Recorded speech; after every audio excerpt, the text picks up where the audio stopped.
Fresh from my first terrible day at my latest job, I attended a transgender day of remembrance event.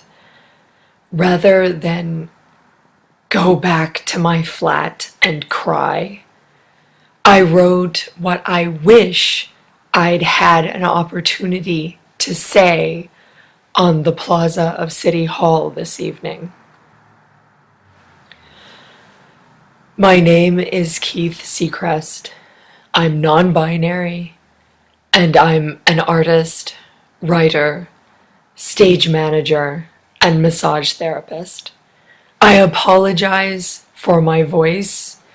It still hasn't recovered from the 3 hours I spent yesterday with my fellow socialists, shouting down some of the neo-Nazis who have been emboldened by Trump's election.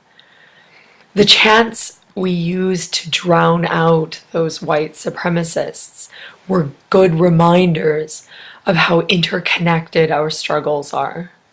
Black lives, trans lives, Muslim lives, immigrant lives, disabled lives.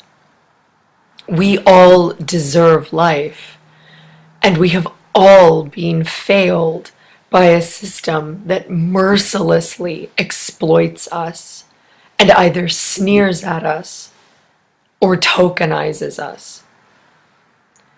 Visibility doesn't pay our rising rents. Representation isn't funding our health care.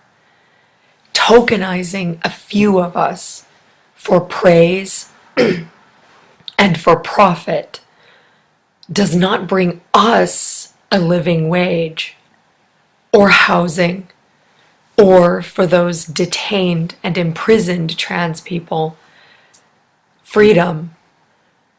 Talking about structural violence doesn't decenter the physical violence. They are two expressions of a fundamentally familiar oppression that, despite our varying experiences, we share and must face together. Trans rights are women's rights. Trans rights are immigrant rights. Trans rights are workers' rights. Trans people and all who stand with us must demand universal health care. We must demand a living wage for all. We must demand the disarming of the police and an end to mass surveillance and mass incarceration, because these are all trans issues. Instead of politely waiting for the right politician to rescue us, it's time to take an active role, make demands in schools and in workplaces and in the streets that we couldn't have made a few years ago.